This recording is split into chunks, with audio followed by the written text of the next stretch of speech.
Muito bem, meus irmãos, quero convidá-los a abrir as Escrituras Sagradas na primeira carta de Paulo aos Coríntios. 1 Coríntios, capítulo 1. 1 Coríntios, capítulo 1, para que possamos assim dar sequência às nossas meditações em série nessa carta de Paulo aos Coríntios.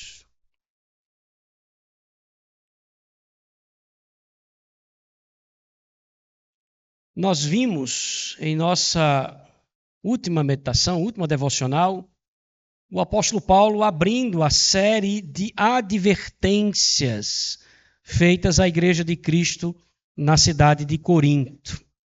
E a primeira advertência do apóstolo Paulo diz respeito à unidade da igreja. Se você bem lembrar, o apóstolo Paulo disse que a unidade da Igreja de Cristo na igreja em Corinto estava sendo ameaçada em razão aí de uma postura vaidosa de alguns irmãos naquela igreja. Vamos relembrar um pouquinho isso aqui? Veja os versos 10 a 12. Diz o seguinte, no capítulo 1. Rogo-vos, irmãos, pelo nome do nosso Senhor Jesus Cristo, que faleis todos a mesma coisa e que não haja entre vós divisões. Antes, sejais inteiramente unidos na mesma disposição mental e no mesmo parecer. Verso 11. Pois a vosso respeito, meus irmãos, eu fui informado pelos da casa de Cloé de que há contendas entre vós. Do que ele está falando? Verso 12. Eu me refiro ao fato de cada um de vós dizer o seguinte: eu sou de Paulo, outros eu sou de Apolo, e ainda eu sou de Cefas e eu sou de Cristo. Havia uma divisão na igreja, estava acontecendo uma divisão, em razão de uma postura extremamente infantil e vaidosa de alguns daqueles irmãos. Do tipo, quem prega melhor? Quem fala mais bonito? Quem mostra melhor desenvoltura entre esses nomes que foram colocados aqui? Essas eram as discussões. Parecia que esse era o maior interesse daqueles irmãos. Veja, Paulo vai lembrá-los no versículo 13, 3 coisas. Primeiro, ele vai lembrá-los: vocês sabem que Cristo não está dividido. Em segundo lugar, vocês sabem que Cristo foi quem morreu por vocês na cruz do Calvário. E por fim, vocês foram batizados no nome de quem? No nome de Cristo. Qual é a conclusão que ele chega? Não deveria jamais haver entre vocês espécie de partidos dentro da igreja, tendo em vista essas informações que eu acabei de lhes dar. Essa é a conclusão que ele chega. E mais, irmãos, depois que ele agradece a Deus por não ter batizado a maioria daqueles crentes, e a gente viu aqui que foi bom ele não ter feito isso, né? Porque ele ia entrar em mais uma ciranda de discussões entre eles. Então, depois que Paulo diz, olha, eu agradeço a Deus por não ter batizado a maioria de vocês, Paulo então passa a adverti-los de que a forma não deveria ser mais importante do que o conteúdo. Verso 17, ele disse assim: porque não me enviou Cristo para batizar, mas para pregar o evangelho. Aí ele encerra: não com sabedoria de palavra. Essa é a forma. Para que não se anule o conteúdo, ou a cruz de Cristo. É como se Paulo estivesse dizendo o seguinte: eu não busquei, quando eu preguei aí em Corinto, impressioná-los por meio da forma. Eu não busquei impressioná-los pela boa retórica, pela boa oratória, mostrando um bom conhecimento, ou como ele coloca no verso, com sabedoria de palavra. Por que, Paulo? Porque isso poderia diminuir a importância do conteúdo, da mensagem, que é a cruz de Cristo.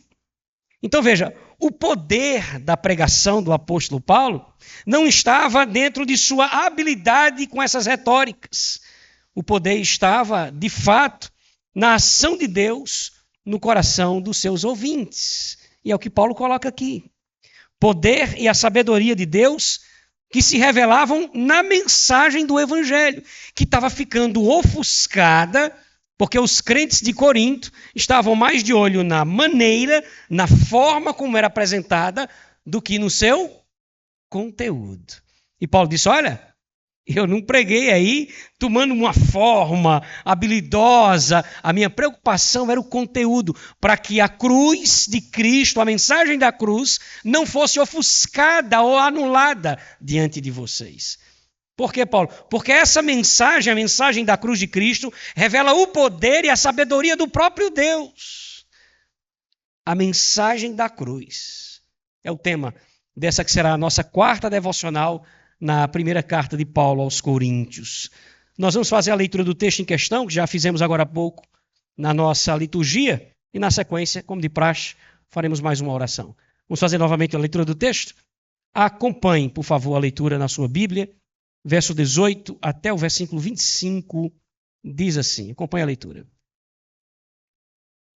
Certamente, a palavra da cruz, a mensagem da cruz, ou a mensagem do Evangelho, é loucura para aqueles que estão se perdendo, para aqueles que se perdem.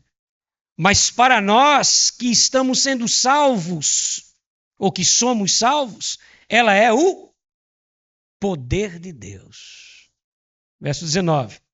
Porque está escrito lá em Isaías 29, 14, destruirei a sabedoria dos sábios, disse o Senhor, e aniquilarei a inteligência dos instruídos.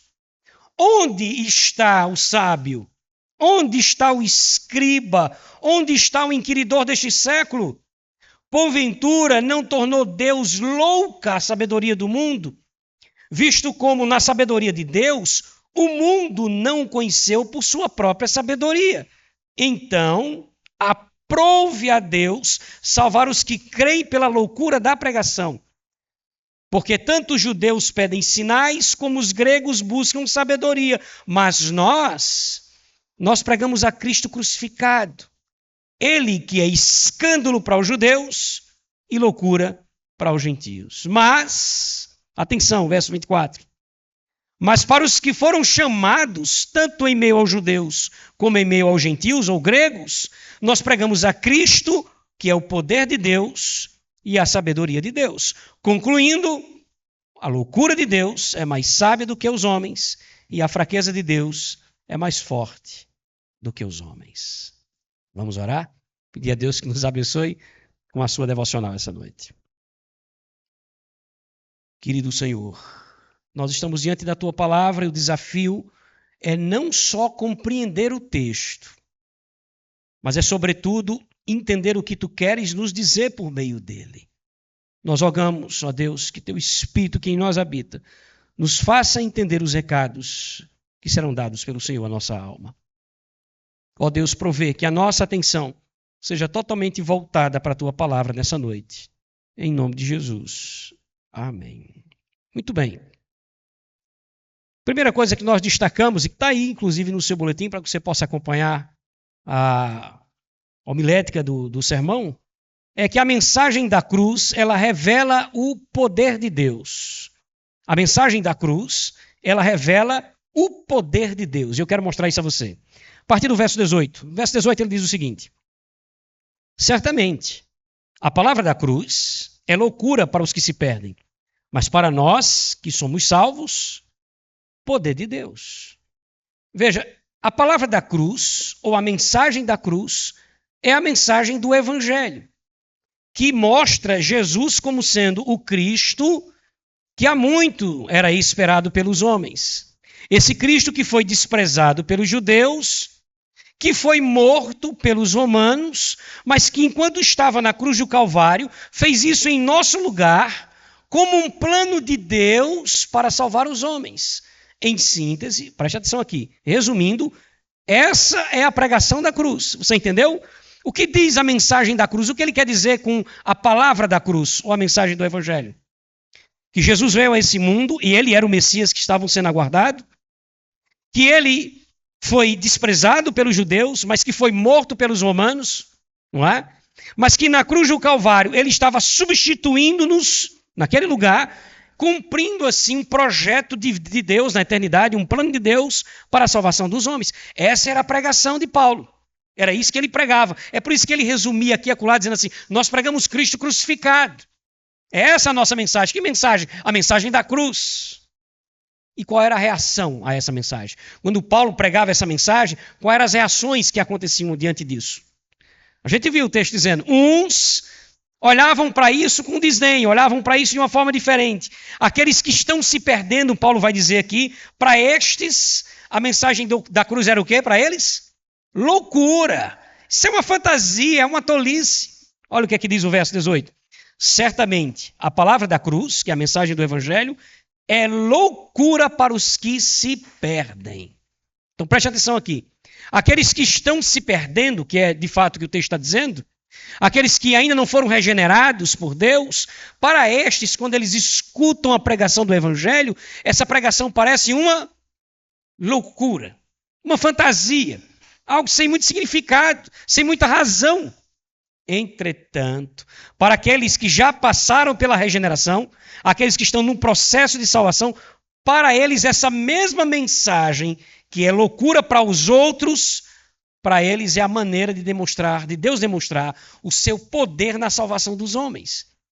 Olha novamente, verso 18. Certamente a palavra da cruz é loucura para quem? Para os que se perdem, mas para nós que somos salvos ou que já fomos regenerados, ela é o poder de Deus. Mas isso é óbvio, né? Isso é óbvio. Uma vez que eu passei pela mensagem da cruz, e uma vez que eu entendi a mensagem da cruz, eu fui salvo por ela. Eu fui salvo por meio dessa mensagem. Para mim, essa mensagem revela a maneira poderosa como Deus salva os homens. Paulo disse isso quando escreveu aos Romanos. Nós estudamos isso aqui. No capítulo 1, versículo 16. Você lembra disso? Quando Paulo diz, eu não me envergonho do evangelho. Por quê? O evangelho é o poder de Deus para a salvação de todo aquele que crê. Por que Paulo disse isso? Porque ele passou pela experiência. Como assim, Paulo? Eu ouvi o evangelho, eu vi a pregação, a mensagem da cruz, e eu entendi. E quando isso aconteceu, eu fui transformado. Então, para mim, eu que estou sendo salvo, Paulo faz parte desse grupo, no verso 18, que está sendo salvo, ele diz, para mim, essa mensagem não é uma loucura. Ela já foi uma loucura, não é? Para Paulo, ela já foi uma fantasia. Mas para mim, que já passei por isso, essa mensagem é o poder de Deus para a salvação dos homens. Paulo continua explicando, irmãos. E na sua explicação, a partir do versículo 19, ele vai citar o profeta Isaías, para dizer que essa mensagem da cruz, ela destrói a suposta sabedoria humana. Olha o verso 19 que diz. Pois está escrito, e ele está explicando. Ele acabou de dizer, não é, que para alguns a mensagem da cruz é loucura, enquanto para outros a mensagem da cruz é poder de Deus. Aí ele explica, verso 19. Pois está escrito, e aqui ele vai citar Isaías 29, ele diz, destruirei a sabedoria dos sábios e aniquilarei a inteligência dos instruídos. Então veja, assim como Deus, ele está citando aqui um texto do Antigo Testamento, quando Deus estava falando para o povo de Israel, que estava em sua arrogância, em sua jactância, dizendo que não seriam punidos por Deus ou coisa do tipo. Então, assim como Deus desafiou a arrogância e a rebeldia dos homens no passado, Paulo diz que ele continua agora desafiando a mesma arrogância e rebeldia dos homens no presente. Os homens que se têm por sábios. E é a estes que se acham ou que se julgam sábios que Paulo passa a fazer as perguntas do próximo verso, do verso 20, quando ele diz, onde está o sábio? Onde está o escriba? Onde está o inquiridor deste século? Veja, sábio, escriba, inquiridor, eram os sábios do tempo do apóstolo Paulo. Tanto na parte dos judeus, quanto da parte dos gentios ou dos gregos. Não é? Esses homens que se sentiam poderosos por causa do seu saber. Entendam isso. Não é? O grego, nas suas filosofias, chamado aqui de um inquiridor. E o judeu, pela sua interpretação precisa da lei, chamado aqui de escriba. Esses homens, com toda a sua pose, com toda a sua ciência e sabedoria, eles olhavam para a mensagem da cruz e chegavam à conclusão. Os grandes filósofos, os grandes escribas, os grandes estudiosos, aqueles que as pessoas passavam por eles e diziam, aí é um sábio, viu? Aí é um inteligente. Você já viu ele discursando? É impressionante.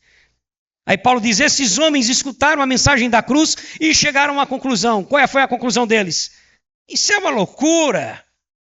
Isso é uma fantasia, isso é uma baboseira. Agora veja, isso na verdade, essa conclusão desses homens, era na verdade Deus confundindo-os. Deus estava confundindo os homens. Porque veja a parte do verso que a gente não leu, a parte 20. Do verso 20, a parte B diz assim, porventura não tornou Deus louca a sabedoria do mundo? Então veja, preste bastante atenção nisso, viu? E que você vai passar a valorizar a graça de Deus sobre sua vida. Deus os fez sábios em muitos assuntos. Esses homens eram sábios em muitos assuntos. E ainda bem que é assim. Como nós precisamos de homens sábios, não é? Mas, no que se refere a questões espirituais, esses homens sábios se tornam tolos. Se tornam tolos. Nessas questões, Deus, como diz o texto, tornou louca a sabedoria do mundo. E era dessa maneira que Deus revelava o seu poder. Esses homens que a tudo descobriam, esses homens que a tudo conseguiam investigar, entender, pensar e chegar a conclusões brilhantes. Mas aí, quando foi apresentada a mensagem da cruz, que eles olharam para aquilo, eles não conseguiram entender. É como se, e aqui é até escandaloso, mas é como se Deus, provando o seu poder, colocasse um pequeno limite na compreensão desses homens. Consegue entender coisas assim extremamente profundas. Aí você coloca a simplicidade da mensagem do Evangelho e eles olham para aquilo. Não, isso é uma loucura. E aqui Deus revela o seu poder sobre os homens. Mas veja, não apenas isso. Numa segunda olhada para o texto, nós percebemos também que a mensagem da cruz, além de revelar o poder de Deus, limitando a compreensão, limitando a capacidade desses homens cognitiva de encontrar a verdade por meio do Evangelho, nós encontramos também essa mensagem da cruz revelando a sabedoria de Deus. Veja só, por mais sábio que o homem possa ser, ele não alcançará o verdadeiro conhecimento de Deus por si mesmo. Ele não vai conseguir juntar as peças e entender o Evangelho como verdade. Entenda, ele não conseguirá fazer isso. E nisso está a sabedoria de Deus. Olha o verso 21. Visto como, na sabedoria de Deus, o mundo não o conheceu por sua própria sabedoria. Percebeu? O mundo não o conhece. A sabedoria de Deus se revela aqui. O mundo não consegue conhecer a Deus por sua própria sabedoria. Olha a conclusão do verso 21. Aprove a Deus salvar os que creem pela loucura da pregação. Então o que aconteceu aqui? Lembre-se, o primeiro ponto, Deus colocou um freio neles. Os fez sábios em todas as coisas. Mas aí quando apresentou a mensagem do Evangelho, a palavra da cruz, a mensagem da cruz, os homens olharam para aquilo e disseram o quê? Isso é loucura, isso é uma tolice. E assim Deus revelava o seu poder, limitando os homens a isso. Mas aqui ele revela a sua sabedoria. Ao mesmo tempo em que ele diz que os homens não chegarão pelo conhecimento próprio a entender Deus de fato e de verdade, ele diz claramente que ele capacita os homens por meio da fé a crer na mensagem do Evangelho. Você está entendendo isso? Então, ao mesmo tempo que você tem um sábio aos olhos dos homens, um escriba, um inquiridor, alguém que destaca-se como alguém inteligente e que olha para a mensagem da cruz, eu não vejo graça nisso, eu não vejo razão nisso. Do outro lado, há um simples homem, um simples camponês que olha para a mensagem do Evangelho. Eu não acredito que você não consegue enxergar o que eu estou enxergando. Ele capacita alguns por meio da fé. Aprove a Deus, veja novamente o texto, aprove a Deus salvar os que creem pela loucura da pregação. Aqui há um tom, se acostume, viu, Coríntios? Há um tom de ironia nas palavras do apóstolo Paulo. Quando ele encerra dizendo assim, pela loucura da pregação, ou por meio dessa pregação, que vocês dizem que é loucura. Adivinha, Paulo está dizendo. Essa pregação que você diz que é loucura, aprove a Deus salvar os homens por meio dela. Mostrando assim a sua sabedoria. Como assim a sua sabedoria? Você já imaginou? Imagine comigo. Se os homens fossem capazes de chegar a esse conhecimento por meio de sua própria capacidade, sua própria sabedoria, eu pergunto, de quem seria a glória da salvação desses homens? Deles. Não é? Os mais inteligentes chegariam a essa compreensão. Os menos inteligentes penariam para chegar a essa compreensão. Aí o que é que Deus faz? Coloca um freio nesses homens sábios. Não. E assim ele revela o seu poder. É um inteligente, não é possível. Você já teve esse tipo de impressão? Já veio à sua mente esse tipo de coisa? Dizer assim, pastor, eu não consigo entender. Porque eu tenho um primo que é médico, que é não sei o quê, e o cara é tão estudioso e tal e tudo mais, e ele já estudou o evangelho comigo, eu estou tentando discipular o cidadão, e eu estou lá tentando discipular ele, e tem um menininho dele jogando videogame num canto assim, e eu falando, você entendeu? Eu disse, mostra novamente aquele texto, e você mostra, e diz assim, mas o grego disse isso, e aí você se aprofunda no grego e mostra, e no final ele parou e olhou para mim e disse, meu irmão, isso para mim não faz sentido algum. Aí quando o cara termina de evangelizar, vai saindo, o menininho dele se aproxima de você e diz, eu entendi o que você disse. Eu entendi o que você falou. Deus colocando freios para mostrar o seu poder. E aqui a mensagem da cruz também revela a sua sabedoria. Porque se não fosse assim, os homens teriam méritos na sua própria salvação. Como é que você chegou lá? Comecei a pensar. Comecei a somar as coisas, a ver que fazia um sentido, havia razão no que estava sendo dito. Aí parei, somei com a informação do filósofo tal, que no ano tal, no século tal, disse isso e isso, e olhei e disse, isso faz sentido. Não vai não. Mas não vai mesmo ser desse jeito. Porque é aqui que Deus revela a sua sabedoria. Como essa revelação vem do próprio Deus, nem judeus e nem gregos conseguem ir muito longe. Olha o verso 22. Porque tanto os judeus pedem sinais, quanto os gregos buscam sabedoria. Isso aqui é interessante demais. Os judeus não creram em Jesus e continuaram pedindo sinais messiânicos. Não, nós queremos ver o Messias de verdade fazendo sinais que a gente creia nisso. Os gregos, por sua vez, também não creram em Jesus Cristo e preferiram ficar ali esperando suas respostas filosóficas e racionais. Aí quando Paulo apresentou a mensagem da cruz como solução, aí eles chegaram a essa conclusão. Verso 23. Mas nós pregamos a Cristo crucificado. Veja, nem sinais, nem filosofia. O que é que vocês pregaram? Cristo crucificado, a mensagem da cruz. E qual foi o resultado disso? Escândalo para os judeus e loucura para os gentios. Os judeus ficaram escandalizados, ofendidos. Como assim? Esse é o Messias que a gente espera? Isso é conversa, isso é escandaloso isso é ofensivo.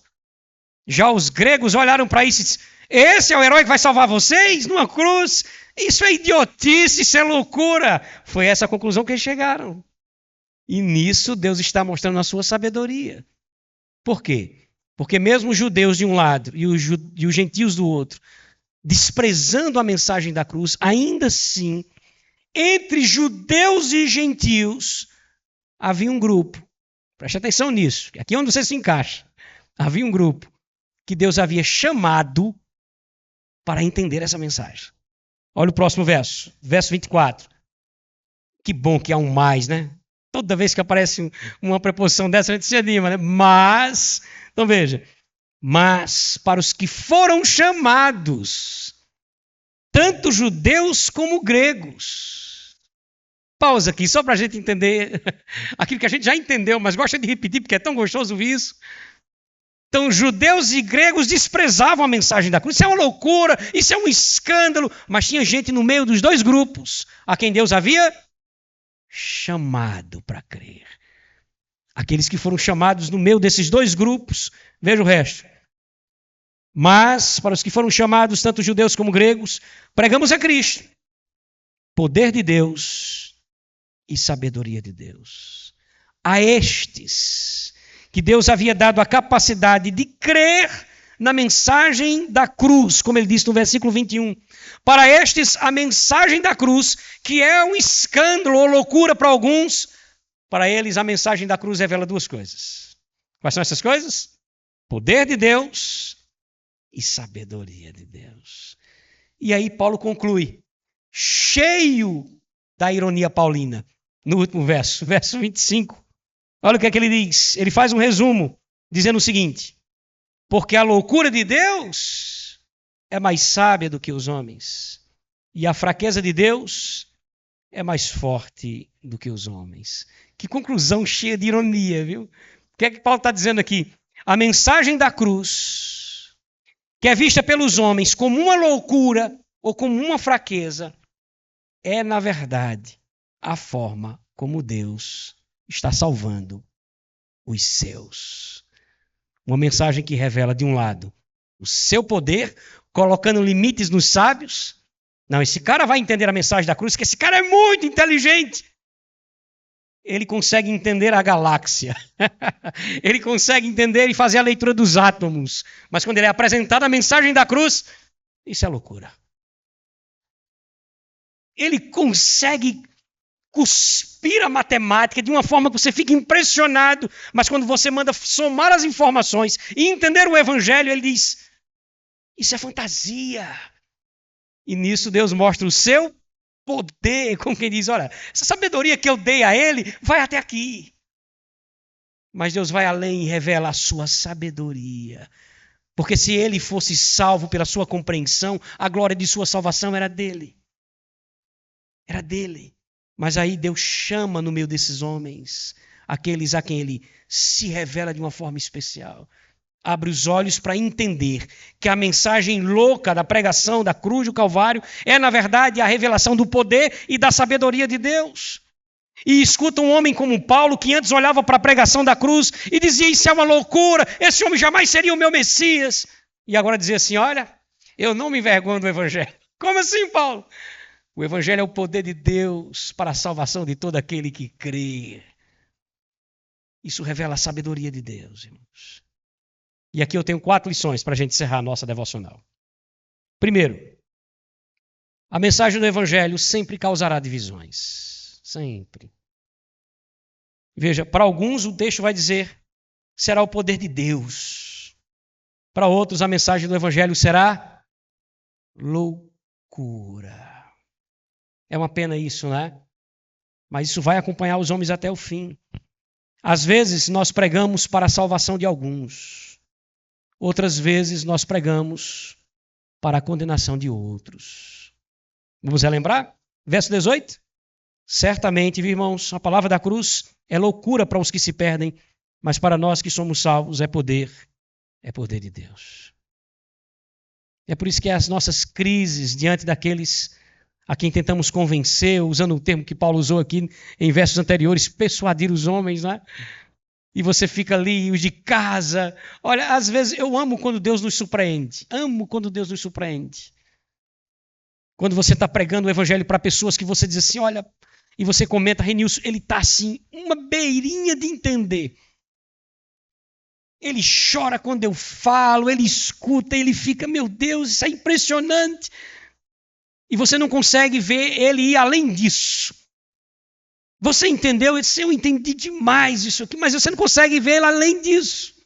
Eu me recordo, deixa eu abrir um parênteses, já que a gente está concluindo. Eu era adolescente, faz pouco tempo isso. Mas eu era um adolescente e fui evangelizar com determinada igreja, mesmo sem ser crente, mas fui no meio, né, da turma, porque tinha amizade com alguns, numa casa de uma senhora. Me lembro demais, até do nome. Mas aí chegando lá, o pastor, que hoje é um pastor presbiteriano, ele começou a pregar o evangelho. E aquela senhora começou a chorar copiosamente. Eu lembro, isso está muito vivo ainda na minha memória. E ela chorava na sala, copiosamente, chorava. E ele falava, você entendeu que Jesus morreu na cruz do Calvário e tal e tudo mais. Eu estava lá, inclusive, ouvindo tudo isso. Mas vendo isso como loucura para mim, viu? Isso para mim não fazia sentido nenhum naquela época. Mas ele estava falando, e eu estava entendendo o que ele estava dizendo. E a senhora chorava e dizia, ele realmente é tudo na minha vida, ele é tudo na minha vida. Aí no final ele disse assim, olha, a senhora quer que a gente ore pela senhora? Para que Deus abra seu entendimento? Não, não quero não, eu prefiro que não. E aquilo me espantou demais, viu? Eu disse, mas peraí, como assim? Agora bugou tudo aqui. Ela não vinha chorando, dizendo que ele era tudo na vida dela e tal, e de repente, de uma hora para outra, quando o pastor disse assim, eu posso orar para que Deus continue abrindo seus olhos para ver? Não, eu não estou preparado para isso. Que coisa impressionante. Isso acontece. Mas há pessoas que você menos espera, não é assim? Menos espera. E aí eu abro outro parênteses para outro exemplo, de um colega de infância. Sabe desses que você olha, que você nem evangeliza. Porque você diz assim, esse cara aí não faz sentido nenhum. Deus não tem projeto para esse cara, não. E aí me encontrando com ele no centro da cidade, ele estava na porta do banco quando eu fui entrando, ele como segurança, aí ele me parou, aí Arquinho, aquela festa toda, lembrança da infância e tudo mais. E ele disse, meu irmão, tu ainda é crente comigo, né? Porque ele acompanhou esse processo de conversão, disse, claro, sou. Ele disse, meu irmão, então a parte do Senhor, meu. Eu disse, não, meu, deixa de brincadeira. Não, eu sou crente, já faz uns 5 anos já que eu estou na igreja e tal. E aí a linguagem, você vai percebendo pela conversa que é uma coisa madura, sólida. E você sai dali dizendo, Senhor, quem é duro o suficiente para ti? Quem é? Nós sempre teremos 2 reações à mensagem do Evangelho. Para uns, isso será loucura, fantasia. Para outros, poder de Deus para a transformação de todo aquele que crê. Uma segunda lição é que a salvação não depende da capacidade intelectual dos homens. Por isso é que nós encontramos tantos intelectuais caminhando para a condenação e encontramos muitas vezes tanta gente humilde caminhando para a salvação. Porque não depende da capacidade cognitiva dos homens. Vamos relembrar? Versos 19 e 20. Pois está escrito, destruirei a sabedoria dos sábios, aniquilarei a inteligência dos instruídos. Onde está o sábio? Onde está o escriba? Onde o inquiridor desse século? Porventura não tornou Deus louca a sabedoria do mundo? Não depende da capacidade intelectual de ninguém. Terceira coisa, Deus é quem concede a compreensão e a aceitação dessa mensagem. Se um dia você passou a ver a mensagem da cruz de Cristo com os olhos da fé, isso foi uma ação generosa, graciosa e milagrosa de Deus. Porque se Deus não tivesse dispensado fé ao seu coração, como ele disse no versículo 21, olha que isso é tão duro, irmãos, que eu não consigo imaginar isso para a minha vida. Eu não consigo me imaginar vendo eu olhar para o Evangelho e dizer isso é uma loucura. Isso me soa como blasfêmia nos meus lábios. Mas quem foi que fez isso no meu coração e no seu coração? Se você hoje crê na mensagem do Evangelho, olhe para os seus vizinhos que não creem. Olhe para os intelectuais que não creem. Olhe para aqueles seus familiares que não creem. O que aconteceu com você foi um milagre de Deus. Aceite isso como uma verdade. Porque a verdade é que isso é um milagre. Deus, graciosamente, abriu seus olhos para isso. Verso 21, para a gente relembrar. Visto como pela sabedoria de Deus o mundo não o conheceu por sua própria sabedoria. Foi o que Deus fez então? Aprove a Deus salvar os que creem pela loucura da pregação. Quarta verdade é que não há salvação fora do Evangelho. Por essa razão, não se agarre cegamente à ciência. Não faz isso. Tem gente que faz da ciência um Deus. Cuidado. A ciência é a produção dos homens. Que homens? Os homens falhos, fracos, frágeis. Que um dia dizem a você que o ovo é o pior alimento do mundo. E no outro dia a propaganda é? Você já sabe, né? A ciência é produzida pelos homens, ainda que seja uma bênção de Deus, sabedoria de Deus, sabedoria dada por Deus aos homens. Mas não se agarre cegamente à ciência. Não se agarre. Passamos por uma pandemia e vimos muita coisa caindo daquilo que a ciência dizia ser a única solução para aquilo que a gente estava vendo. Não se agarre cegamente à filosofia humana. Não se agarre à sabedoria dos homens. Os homens são falhos, fracos e limitados. Só a mensagem da cruz supre os homens de suas carências espirituais, emocionais e existenciais. Só a mensagem da cruz faz isso. Nela Deus revela o seu poder e a sua sabedoria. Verso 25, cheio de ironia, porque a loucura de Deus é mais sábia do que os homens, e a fraqueza de Deus é mais forte do que os homens. Que Deus nos enriqueça com essa informação. Que Ele nos faça entender que nós somos um produto do milagre divino, resultado da ação milagrosa de Deus. Porque se não fosse o Senhor, tivesse aberto os seus olhos para essa mensagem da cruz, que revela poder e sabedoria de Deus, para você agora, essa mesma mensagem, a que você tanto ama, seria uma loucura. Já imaginou isso? Não. Não imagine isso. Feche seus olhos, vamos orar.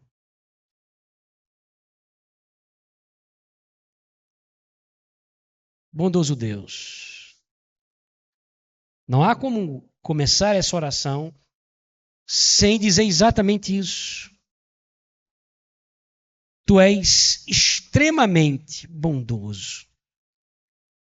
Aos nossos olhos, o Senhor nos fez entender a mensagem da cruz.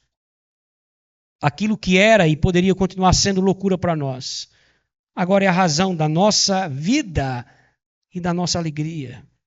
E nós te louvamos por isso. Ainda que lamentemos, ó Deus, essa compreensão errada de pessoas tão próximas a nós, talvez na mente, no coração dos teus servos nesse instante, assim como no meu, estejam vindo pessoas que nós amamos, oramos por elas, mas que a gente percebe que para elas essa mensagem é uma fantasia, é uma loucura, sem muito sentido. Às vezes há uma oposição até hostil a essa mensagem. O que para nós é a razão do nosso prazer, é para eles muitas vezes, ó Deus, a razão do desprazer. Mas hoje nós compreendemos isso. Hoje, por meio da tua palavra, nós entendemos que esse freio colocado no coração de alguns, na verdade, revela o teu poder sobre os homens. E ao mesmo tempo, ó Deus, que essas vendas que foram tiradas dos nossos olhos, revela a tua sabedoria. Um dia estaremos diante do Senhor, colocando as nossas coroas aos teus pés e dizendo que a nossa salvação pertence a ti. E nós te agradecemos por isso. Só há um pedido que queremos te fazer nessa noite, Pai, baseado naquilo que nós ouvimos. Ajuda-nos, em nome de Jesus, a valorizar aquilo que fizestes por nós, por meio de uma vida mais dedicada ao Senhor. Uma vida dedicada ao Senhor que se reflete em muitos aspectos. No desejo pela leitura da tua palavra, pela oração, pela vinda à igreja, pelo participar daquilo que o Senhor tem preparado para os santos. Faz isso por nós e conosco. E recebe a nossa gratidão, em nome de Jesus. Amém.